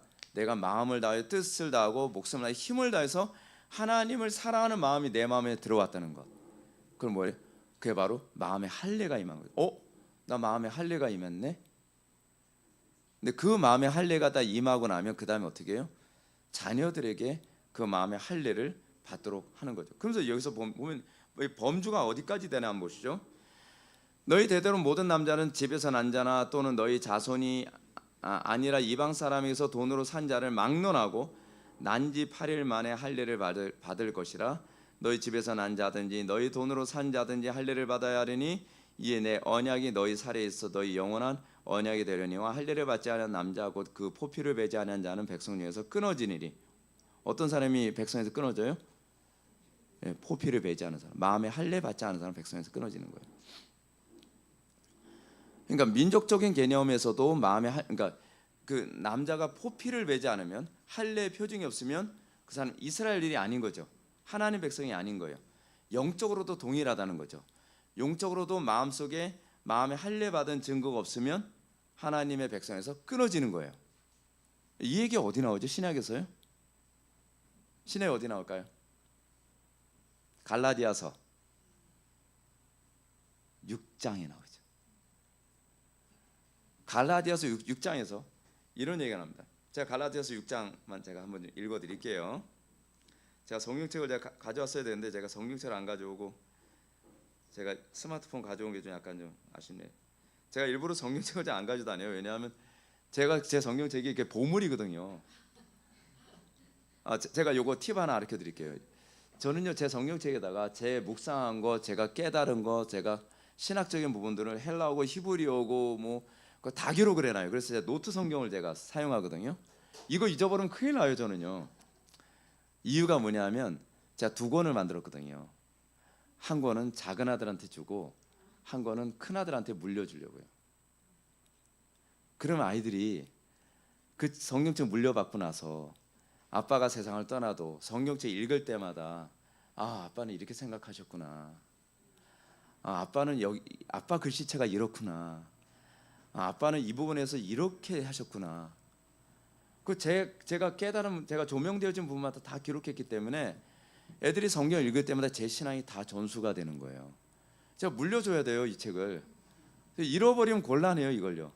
그래서 제가 어디 두고 올까봐 제가 무서워서 제가 어디 가지고 다니지 못해요. 근데 우리 애들한테 이 얘기를 해주잖아요. 엄청 감동받아요. 이 두꺼운 성경을 새로 성경 살 때마다 베낀다고 생각해 보십시오. 엄청 고달픈 작업이거든요. 거의 1년 정도 걸려요. 다시 성경 읽으면서 다 베껴 써야 되니까. 그렇게 하면서 애들한테 물려주는 거죠. 그래서 신앙을 그렇게 전수해 주는 거죠. 근데 갈라디아서에서 보게 되면은 바울이 어떤 얘기를 했냐면 6장 15절에 이 얘기가 나옵니다. 할례나 무할례가 다 아무것도 아니로되 오직 새로 지음을 받은 것만 중요하니라. 할례 얘기를 하죠. 그러면서 이런 얘기를 합니다. 17절에 이후로 누구든지 나를 괴롭게 하지 말라. 내 몸에 예수의 흔적, 스티그마, 흔적을 지니고 있노라. 형제들아, 우리 주 예수 그리스도의 은혜가 너희 심령에 있을지어다. 아멘. 뭘 얘기하는 걸까요? 예수의 흔적이 내 몸에 있다는 얘기가 무슨 얘기일까요? 단순히 뭐 학대받고 고통받은 흔적이 아니라 마음의 할례를 얘기하는 표현이에요. 근데 그러면서 뭐라고 얘기하냐면 주 예수 그리스도의 은혜가 너희 심령에 있기를 원하노라. 마음의 할례로 나타나기를 원하노라 라는 표현으로 서신을 마감을 합니다. 되게 감동적이지 않나요? 바울부터가 내 마음의 할례를 받았기 때문에 나도 너희에게 그 마음의 할례가 있기를 원하노라 라고 얘기하는 거죠. 항상 이게 기독교 신앙이 전수되는 방식이 뭐냐면 부모가 먼저 마음의 할례를 받고요. 그다음 이게 사실 신명기 6장에 나오는 신명기 6장 4절부터 9절까지의 마음이 쉐마잖아요. 쉐마에 나오는 내용이 또 그 얘기입니다. 자녀들에게 신앙을 그대로 전수해 주라는 얘기거든요. 근데 부모가 먼저 마음의 할례를 받고 나서 그 다음에 자녀들에게 그 마음의 할례를 행하는 거예요. 근데 이거죠. 내가 내 마음의 할례를 행해 본 사람이 자녀들에게 마음의 할례 행하는 법을 알아요. 내 삶 속에서 어떻게 절제하는 것을 내가 알아야 자녀들에게 어떻게 절제하는 법을 알게 한단 말이에요. 나부터가 뭐 영화 보는 거나 스마트폰 보는 거나 그렇지 않으면 게임 같은 거에 중독되어 있으면서 아이들에게 그렇게 할 수가 없어요. 그래서 대부분의 부모들이 자녀들하고 같이 게임 중독증에 빠져가지고 같이 게임하잖아요. 왜냐하면 부모가 마음의 할례가 안 돼서 그런 거예요. 부모가 입이 거룩하지 않은 상태에서 자녀의 입을 거룩하게 만들 수가 없어요. 그렇죠? 부모가 불경건한 상태에서 자녀들에게 불경건을 가르칠 수가 없고요. 부모가 게으른 상태에서 자녀들에게 부지런함을 가르칠 수가 없어요. 우리 그러잖아요. 우리 애들은 왜 이렇게 책을 안 읽는지 모르겠어요. 부모가 책을 안 읽어서 그렇습니다. 대부분 책 많이 읽는 아이들의 특징이 뭐냐면요, 부모가 맨날 책만 읽는 집들이 그래요. 그러니까 집에서 맨날 TV 보잖아요. 부모가 맨날 TV 채널 돌리고 앉아 있잖아요. 그럼 아이들은 맨날 TV 채널 돌리게 바쁩니다. 애들이 왜 웃을까? 마음이 아픕니다. 근데 부모가 맨날 앉아서 책만 보잖아요. 그러면 애들이 심심하니까 부모 흉내를 내거든요. 어렸을 때부터 동화책 가지고. 그러면서 나중에 책 읽는 습관이 몸에 배요. 이거는 독서법의, 제가 독서법 가르치러도 다니거든요. 독서법의 기본입니다. 제가 독서법도 나중에 기회 있으면 제가 가르쳐드려 올게요. 이걸 진짜 제가 이건요 100만 불짜리인 게 왜냐하면 독서법만 배워도 아이들의 지능이요 40을 올릴 수 있다면 여러분 믿어지십니까? 존 F 케네디가 IQ가 116이었어요. 고등학교 때 IQ가요. 근데 이 독서법을 그러니까 독서하는 법을 가르치고 나면 그 방법대로 독서를 하잖아요. 그럼 그 존 F 케네디가 그 독서법으로 성인이 돼서 쭉 갔다는데 대통령 재임 시절에 지능이 어느 정도인지를 이렇게 체크를 해봤더니 IQ가 156이 나왔어요. 40이 올라간 거예요. 평범한 머리가 천재가 된 거예요. 근데 대부분 다 똑같이 하는 얘기가 이겁니다. 독서 외에는 지능을 높이는 방법이 없대요. 좋은 강의 아무리 들어도 지능 안 올라갑니다. 이 문자를 읽는 것에서 지능이 올라갑니다. 문자를 읽고, 이게 인간만 할 수 있는 거거든요. 대부분의 동물들, 짐승들은 문자를 읽는 법을 모릅니다. 근데 이거 보십시오. 문자가 있고요. 문자가 눈 속에서 뇌로 들어간과 동시에 문자가 언어로 인식이 되어져요. 근데 언어로 인식되어지는 것만이 아니라 단어 하나가 연결이 되어져서 인식되어져요. 그리고 좀 더 이게 우리 아이들이 발달하게 되면 한 문장 전체가 앞뒤 문맥 안에서 인식되어져요. 성경을요 오독하게 되어지는 이유가 뭐냐면 앞뒤 문맥을 염두에 두지 않고 읽을 때 오독하게 되거든요. 대표적인 이제 오독이 뭐냐면 욥기서 8장에 나오는 내 시작은 미약하사는 내 나중 심히 창대하리라라고 하는 구절인데 앞뒤 문맥 보게 되면 그 부적처럼 걸고 있을 문장이 아닙니다. 앞에 문장이 뭐냐면 부지런히 여호와 하나님께 구하고 하나님 말씀대로 행하고 순종하면 이게 조건절이 있습니다. 그러면서 내 시작은 미약하사나 내 나중 심히 창대하리라. 그래서 만약에 이거 걸려면요 그 앞에 문장까지 같이 걸어야지 이 문장이 이렇게 하면 되는구나라고 하는 게 되는 거예요. 이 우리나라 사람들이 이 문자에 대한 오독이 굉장히 심하거든요. 근데 이게 독서법이 잘 안 돼서 그래요. 이 독서법이 되고 나면 이게 진짜 놀라울 정도로 지능 수준이 올라갑니다. 예. 자, 하여간 해드리고 싶은 얘기가 너무 많아서 하여간 이 할례를 통해서 자녀들에게 신앙이 전수되어진다는 걸 염두에 두시고 유아 세례가 가지고 있는 신학적인 의미 하이델베르크 요리문답 74문은 유아들도 세례를 받아야 합니까? 라는 질문에 대해서 이렇게 언급합니다. 그렇습니다. 그것은 유아들도 어른들과 마찬가지로 하나님의 언약과 교회에 속하였고 또한 어른들 못지않게 유아들에게도 그리스도의 피에 속한 속죄와 믿음을 일으키는 성신이 약속되었기 때문입니다. 그러면서 나오는 부분 유아들도 언약의 표인 세례를 통하여 그리스도의 교회에 연합되고 불신자의 자녀와 구별되어야 합니다. 여러분 이 세례가 얼마나 엄청난 위력인지 아십니까? 여러분 세례 받은 사람은요 죽을 때까지 자기가 세례 받았다는 걸 잊지 못한다는 거 알고 계십니까? 신기해요. 불교로 개정했어도요 나 그래도 교회에서 세례 받은 사람인데 이게 안 지워져요. 그래서 불교에서 이거 흉내내서 만든 거 있죠. 뭐냐면 이 기와장에다 이름 적는 거예요. 근데 그게 효력이 없어요. 기와장에 이름 적었어도요 난 그래도 옛날에 기와장에 이름 적었는데 그런 효력이 안 발생해요. 이 세례는요 하나님께서 만든 이 효력이다 보니까 세례를 일단 한번 딱 받았다 하면요 이게 죽을 때까지나 그래서 세례교인인데 이게 계속 따라갑니다. 그래서 옛날에 교회 다니다가 교회 안 나온 사람들을 만나면요 세례 받았다는 말을 꼭 해요. 그럼 유아 세례 줘야 되겠어요? 안 줘야 되겠어요? 애가 기억이 없어도요 너 유아 세례 받았어? 유아 세례에서 사진 찍어놓고 유아 세례 증서도 이렇게 주잖아요. 그거 보면서 마음이 굉장히 새로워지는 거예요. 이게 되게 놀라워요. 근데 이 세례를 통해서 그리스도와 연합되고 불신자의 자녀들과 구별되거든요. 이런 일이 구약에서는 할례를 통해서 이루어졌으나 신약에서는 그 대신 세례가 제정되었습니다 라고 이렇게 얘기합니다. 근데 여기서 중요한 점은 어린아이들도 믿음을 일으키는 성령의 역사에 참여할 수 있다는 것입니다. 다시 말해서 어린아이들이라고 해서 경건한 삶에 참여하는 것이 불가능한 것이 아니라는 말입니다. 아이들이 거룩하게 된다는 것은 본성에 의해서가 아니라 이게 거듭나서가 아니라요. 본성이라는 말은 그런 얘기입니다. 거듭나서가 아니라 부모와 함께 참여하는 은혜 언약의 의해 거룩해진다고 선언하는 것입니다.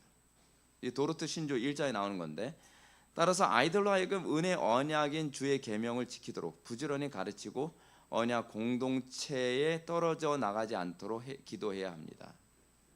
그래서 부모와 같이 함께 예배에 참여하는 게 중요합니다. 왜냐하면요 이래요. 아이들은요 예배를 부모가 예배하는 모습 보면서 배운다니까요. 부모가 기도하는 모습 보면서 배우고요. 부모가 경건하게 예배하는 모습 보면서 배우고요. 부모가 설교 이렇게 메모하는 거 보면서 배우고요. 부모가 예배 시간에 조는 거 보면서 배우고요. 부모가 예배 시간에 다리 떠는 거 보면서 배우고요. 그래요. 그렇습니다. 근데 부모가 예배 시간에 경건하게 예배하잖아요. 애들이 다 따라합니다. 정말 애들이요 신앙이 진짜 빨리 들어갑니다. 근데 부모가 애들을 그 어린이 예배나 뭐 그런 게 딱 떨어뜨려 놓잖아요. 본받을 모델이 없어요. 애들이 다 떠드니까 시장 바닥에 원래 그렇게 예배는 하는 건가 보다 그렇게 생각을 하는 거예요. 아주 개판이죠. 아주 개판입니다. 그러니까 애들이 어린이 예배를 하고 나면 할수록 점점 더 불경건해져요. 그리고 어른들하고 예배를 못하는 게 뭐냐면 어른들의 찬양을 애들이 싫어해요. 너무 지루하다는 거예요.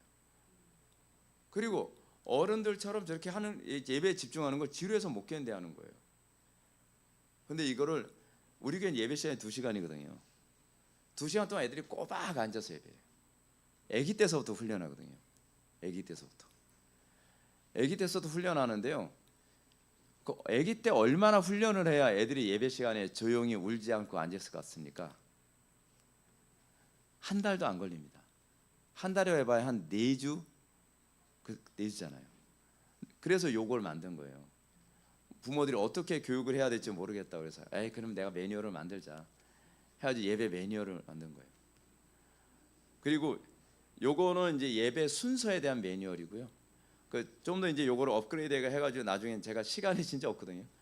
자, 업그레이드 해가지고서 예배 시간에 애들이 떠들지 않고 얌전하게 예배할 수 있는 그런 노하우 스킬 같은 것도 제가 이제 다 집어넣을 생각을 하고 있어요. 근데 애들이 그렇게 예배를 하니까 어렸을 때 당연히 그렇게 예배하는 걸 알고 있잖아요. 그러면 얘네들한테 나타나는 현상이 뭔지 아세요? 다른 교회를 딱 가면 쟤네들은 왜 저렇게 예배해요? 다른 게 그렇게 예배하는 게 당연한데 우리 교회 애들이 보면 이해가 안 되는 거예요. 불경건하게 보이는 거예요. 근데 그렇게 돼야 되지 않나요? 근데 무슬림들이나 유대인들은 그렇게 해요. 전 세계 어딜 가나 얘네들은 그렇게 봐요. 그러니까 걔네들이 예를 들어서 유대인들이나 무슬림이 그 기독교 교회 딱 오면 어떻게 생각할까요? 얘네들은 어떻게 이렇게 예배를 해요? 여러분 무슬림 회당 같은 데 가서요 그렇게 했다간 죽습니다. 있을 수가 없는 일이에요.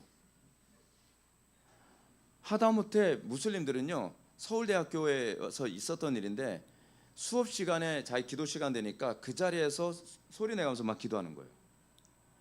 그러니까 교수가 학생들 거기 2명 그 수업에 방해되니까 그 기도하려면 나가서 기도해. 그러니까 기도를 방해해. 이 교수가 난리 났어요. 이것 때문에요.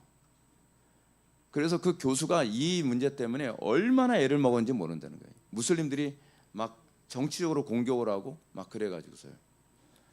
그래서 무슬림 애들이 수업 시간에 모스크를 향해서 기도를 해도요, 아예 don't touch, 아예 손을 못 대는 거예요.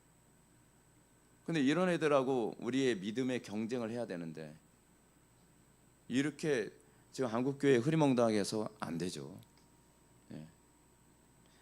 가끔가다 우리 교회 지나치지 않아요. 아직도 이것도 굉장히 물르다고 생각을 합니다. 우리가 싸워야 되는 믿음의 대상들은 유대인들이나 무슬림들이에요. 걔네들보다 더 철저해야 이기거든요. 자, 그러면 언약의 약속 고린도전서 7장 14절 말씀 다시 한번 보면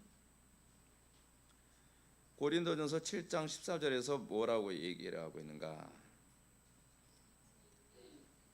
제가 다시 한번 읽어드립니다. 제가 이거 처음 읽어드린 거예요. 믿지 아니하는 남편이 아내로 말미암아 거룩하게 되고 믿지 아니하는 아내가 남편으로 말미암아 거룩하게 되나니 그렇지 않으면 너희 자녀도 깨끗하지 못하니라. 그러나 이제 거룩하니라.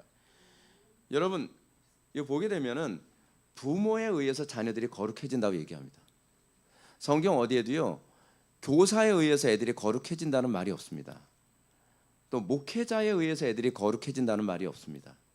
이게 시스템이 이렇게 돌아갑니다. 원래 성경 시스템은 목회자는 어른들을 가르치고요, 어른들은 자녀를 가르치면서 신앙이 위에서 아래로 쭉 내려가는 것이 이게 신앙의 방식입니다. 근데 우리는 신앙이 이상하게 다 어떤 식으로 가냐면 끊기다 보니까 이런 문제가 발생합니다. 담임 목사님한테 배운 어른들의 어떤 신앙관하고 전도사님들한테 배운 애들의 신앙관이 달라요. 충돌이 일어납니다. 그래서 애들이 집에 들어와가지고 우리 전사님이 이렇게 가르치신대요 라고 하면 아빠는 우리 담임 목사님한테 그렇게 배우지 않았는데, 이게 몇 번 충돌이 일어나잖아요. 그러면 부모와 자녀 간의 신앙의 대화가 없어집니다. 근데 부모와 자녀와의 관계에서 신앙의 대화가 있어야 되잖아요. 근데 우리 교회는 그렇게 하거든요. 예배 마치면 성도들끼리 모여서 팀별 모임을 하면서 신앙을, 오늘 설교 말씀 가지고 서로 교통을 하고요. 그리고 나면 그 말씀 가지고 또 집으로 돌아가서 자녀들하고 교통을 합니다. 가족들하고. 그러니까 가정 예배가 또 일어나는 거예요. 오늘 설교 시간에 뭐 들었어? 목사님 뭐라고 말씀하셨어? 그러면 애들이 아빠한테 자꾸 그런 질문 받으니까 설교 시간에 자꾸 적죠. 오늘 집에 들어가면 그 얘기 할 테니까. 그러면서 애들이 예배 시간에 집중해서 듣게 되는 효과를 보게 되죠. 그 집에 와서 다시 또 복습을 하는 거죠. 얘기 나오면서 그럼 너 어떻게 적용해서, 적용도 물어보는 거죠. 이제는 부모님 말씀 잘 듣기로 했어요. 뭐 이런 거라든지 원하는 얘기를 해주죠, 애들이. 그리고 친구들하고 이제 거짓말 안 하기로 했어요. 뭐 이런 얘기. 뭐 이제는 뭐 돈 낭비하지 않기로 했어요. 뭐 이런 얘기. 그러니까 부모가 원하는 얘기를 알아서 자발적으로 자진납세하죠. 그럼 너무 좋잖아요. 근데 문제가 뭐냐면 부모님이 예배 시간에 이제 저 불경건했다 그러면, 근데 아빠는 예배 시간에 왜 조셨나요? 뭐 이렇게 되면 부모님이 또 자극받죠. 이제 졸지 말아야겠다. 그리고 부모도요, 애들한테 이걸 해야 되니까 더 예배에 집중하게 돼요.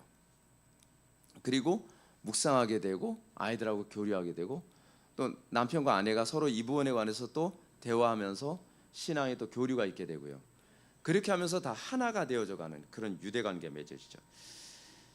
여러분, 이 거룩에 관한 이 세 가지 이게 패턴이 있는데, 이것과 관련해서 여러분들이 조엘 비키 목사님이 쓰신 자녀 교육과 관련된 책이 있습니다. 두꺼운 책인데 무슨 책인지 목사님 아시죠? 네, 그 책을 읽어보시면 좋습니다. 거기에 이제 그 내용이 있는데요. 이게 처음 개혁파 쪽의 아브라함 카이퍼는 이렇게 생각했습니다. 아브라함 카이퍼가 틀린 얘기를 제법 좀 많이 한 편인데, 아브라함 카이퍼는요, 기독교인들의 자녀들은 태어나면 곧바로 다 중생한다, 그렇게 생각을 했어요. 그렇지 않습니다. 또 하나, 이 침례교인들은 이렇게 생각합니다. 신자와 자녀들의 거룩함은 은혜 언약과 아무 관계가 없다. 그러니까 부모가 신앙이 있다고 해서 애들한테 신앙이 전수되는 건 아니다. 완전히 별도로 보는 그런 관점. 근데 원래 전통적 개혁파는 어떠냐면, 아니다. 부모가 그 언약의 안에 있으면 자녀들에게 그 언약을 전수해 줌으로 아이들이 동일한 신앙 고백 안에 들어온다. 이게 이제 우리 교회가 추구하는 그리고 유아 세례의 개념이 의미하는 바가 바로 이겁니다. 그래서 여러분들 8페이지 다시 한번 넘어가시면 이렇습니다. 언약의 자녀라는 말은 부모가 하나님의, 밑에서 5번째 줄입니다. 언약의 자녀라는 말은 부모가 하나님의 언약을 믿고 끊임없이 자녀들을 그리스도께로 이끌어가는 노력을 게을리하지 말아야 한다는 것을 의미합니다. 그래서 어떻게 해야 돼요? 기도하고, 자녀를 위해서 계속 기도하시고, 자녀에게 계속 말씀을 가르치시고 양육해야죠. 그래서 로버트 머리 맥체인 목사님 이렇게 얘기하죠. 자녀들을 위해 기도하자, 그들을 위해 노력하자, 그들을 위해 희망을 갖자라고 이렇게 얘기했습니다. 우리가 믿는 약속은 하나님께서 자기 백성과 그들의 후손에게 천대까지 그리고 대대로 은혜 베풀기를 기뻐하신다는 것이다. 여러분, 이거 믿으시기 바랍니다. 자녀 양육하는 거 있잖아요. 힘드신 것 같죠? 이렇게 말씀드리면 여러분 위로가 됩니다. 지금 여러분들 어렸을 때 이제 뒤에 가면 이제 오후 시간에 그 얘기를 하게 됐던데, 자녀 고집 꺾는 것부터 이제 시작을 하거든요. 자녀 고집을 꺾고 신앙 교육을 3살 때 잘하면 초등학생까지 하면 거저 먹고 들어갑니다. 애들 교육하기가 얼마나 수월한지 모릅니다. 근데 그 기간에 못 하잖아요. 그러면 이 초등학교 내내 원수가 됩니다. 근데 그때까지 제대로 애들 교육을 못 시킨다. 그러면 여러분들은 다 그 일반 애들하고 똑같이 김정은도 무서워하는 중2병이 도지기 시작을 합니다. 그거는 자녀 교육을 잘못해서 그렇습니다. 제가 분명히 말씀드리는데요, 사춘기 없습니다. 사춘기는요, 프로이트가 만들어낸 얘기예요. 프로이트 같은 심리학자들. 여러분들 그 프로이트가 어떤 사람인지 제가 말씀드릴게요.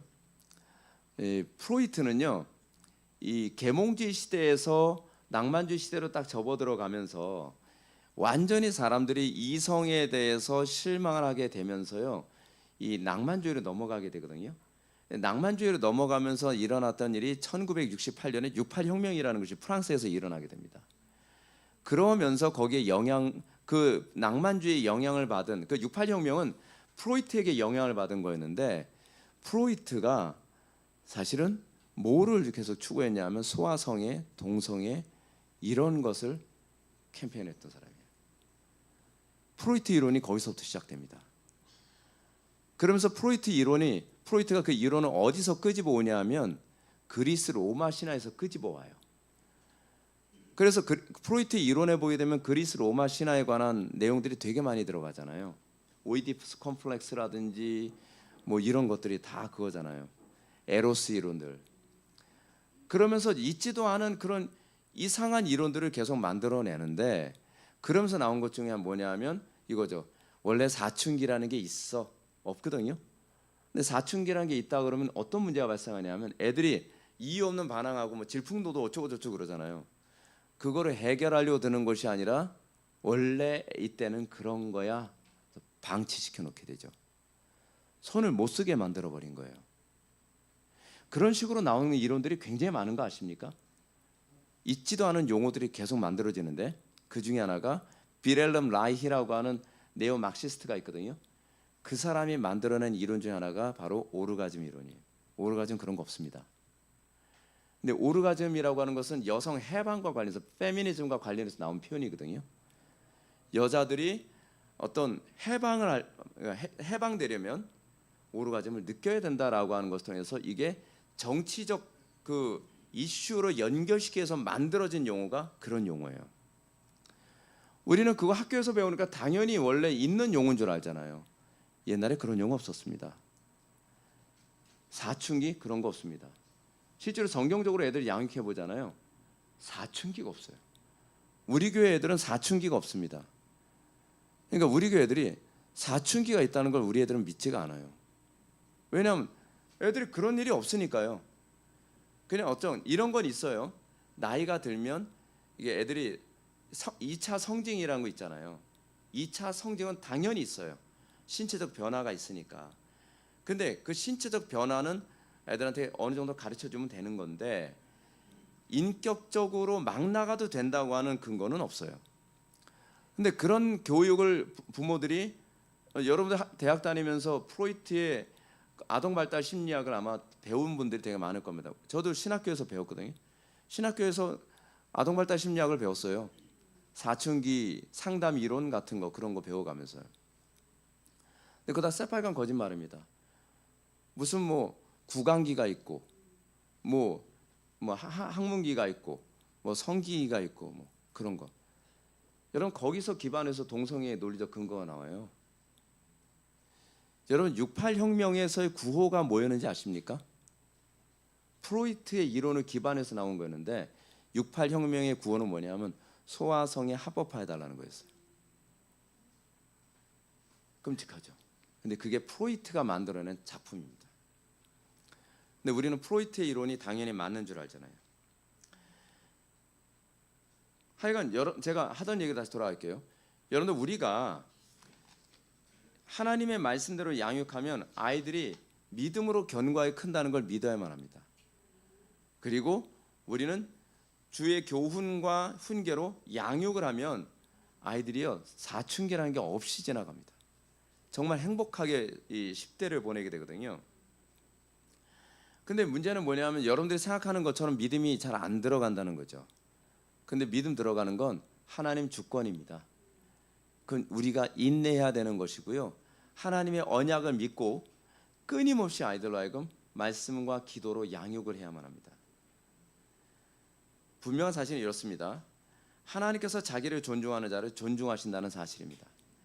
여러분들이 하나님의 말씀을 믿고 존중하면 하나님께서 여러분들의 자녀들에게 믿음을 주실 것을 믿으시기 바랍니다. 즉 하나님께서 언약의 자녀들에게 복 주시길 기뻐하신다는 사실입니다. 그래서 여러분 중간 부분 보시게 되면 조셉 알렉산더가 한 말을 한번 좀 보시기 바랍니다. 약속은 무조건적이지 않다. 하나님을 경외하는 이들의 자손일지라도 그분의 언약에 충실하고 그 법도를 지키지 않을 때는 약속이 아무런 효과도 발휘하지 못했다. 여러분들의 자녀들에게 믿음의 약속이 들어가길 바란다고 한다면 여러분들은 하나님의 말씀대로 순종해야만 합니다. 예, 화장실 급한가 봐요. 저도 화장실 급합니다. 그래서 여러분들 이 부분을 염두에 두시고 여러분들의 자녀들을 정확하게 하나님의 언약의 자녀로 여러분들 훈련을 시켜야 되면 하나님께서 때가 되면 반드시 믿음 심어 주실 건 믿으셔야만 합니다. 근데 인내가 필요해요. 근데 그 인내는 믿음에서 나옵니다. 그래서 조셉 알렉산더의 말을 여러분들 염두에 두시면서 여러분들이 믿음으로 약속에 참여해 주시면 될 것 같습니다. 4번과 5번을 좀 해야 되는데 이 부분은 우리 점심 식사 후에 할까요? 예, 약간 좀 쉬셨다가 왜냐면 제가 화장실 좀